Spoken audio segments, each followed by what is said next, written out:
All right, you guys, so in this video, I want to revisit one of my old videos just to see if I'm still in that same mental space, and if I am, what new information can I add to it, and if I'm not, what changed? I want to speak on that. So the video I want to choose for this particular video, or to revisit, is why I think relationships are trash.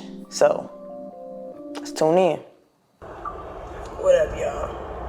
I want to break down why I think relationships are trash nowadays, man. I'm not against it, don't get it twisted, so let's be clear, because love is definitely a priority for me. Not at this time.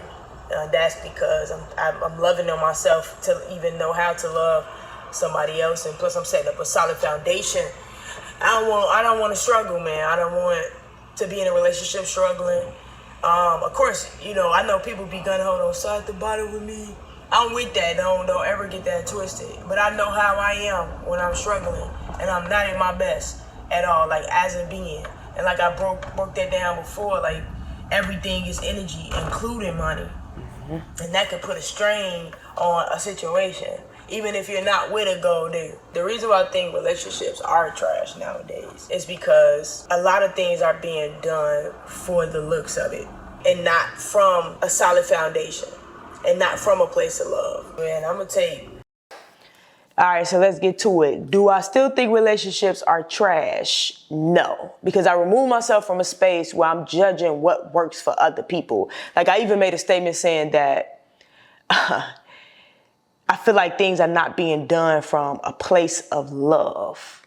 And I have to be careful with that, because love is played out differently, and different people have a love for different things. You got some people that love people and use things. You got others that love things and will use people to get those things.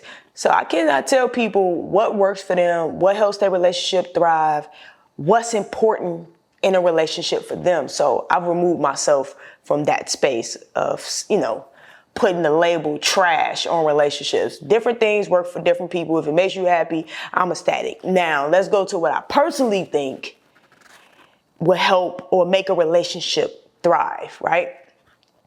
Of course, the self-love, the self-care, the self-awareness, the emotional intellect, maturity plays a huge role. This is why I say self-love isn't really about you, but it's about learning to love other people, because we are here to serve other people. So if you become better within yourself, more aware of yourself, you're loving yourself better, what you put into you is going to spill into other people. I also think that moving in fear and being attached to the outcome is detrimental to a relationship. Because a lot of us, we want a person so bad that we're willing to not be ourselves and be whoever we think this person will love back in order to hold a position, just to hold a position in this person's life. This is why I always tell people, you gotta learn to love yourself at the level that you met yourself so far. You have to, and you have to show up as that. So when you're not attached to the outcome, you get to be fully immersed in that experience with that other person. A lot of us are still guarded. We're still ashamed of certain things about us because we think people are going to use us against us in order to hurt us. But you can't be ashamed. You can't be afraid of that. And how you not be afraid of that is by not being ashamed of what comes with you, not being ashamed of your story, not being ashamed of where you at so far. Okay? I stopped telling people that you need to be healed before you pursue a relationship. I'm going to say you have to be healed enough to know how to differentiate, tell the difference between who's your enemy and who's not. Because a lot of us put on us, well, on other people, what others did to us. And we can't do that. We can't take old stuff into new experiences, because it make those new experiences old real fast. All right.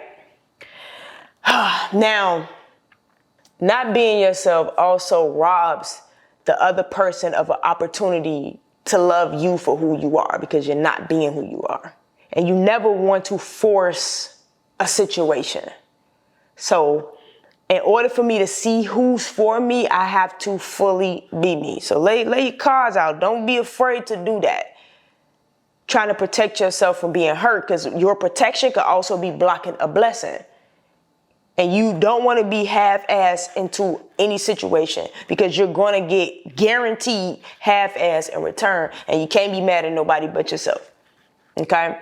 Now, do I still think, being financially stable is important? Most definitely, because that's energy, man. The energy is strong. I feel like sex and money is like some of the strongest energy forces, the two strongest energy forces in the world. Sex creates life. Money sustains life. Whew. It's nothing but energy, man. And especially if you're talking about building a family, you want to pass generational wealth down to your kids. You do not want them to have the same starting point we had. That defeats the purpose. It always supposed to get better and better and better and better and better as we go along. Okay. So I say that because it could definitely put a strain on a relationship, even if the love is strong, because most of our existence is like physical. Yeah. Yeah, that's it. That's all I gotta say about that particular video, man. That was kind of dope. Just hearing how I used to articulate my thoughts too is I've grown a lot, but not too far away from that, because I'm still an artist. So I'll make up words, not be grammatically correct. I love that level of freedom of not having to watch what I say all the time, or how I say it, or if I'm grammatically correct. I don't have time for that. Now, I'm a chameleon when it comes to certain spaces that I'm in. Of course, I know how to make adjustments, but I love this freedom. But anyway, I appreciate y'all tuning in. Please like, comment, subscribe. I truly am grateful for you guys' energy, man. If you are here, appreciate you, man. Like, real talk. I'll see y'all next video.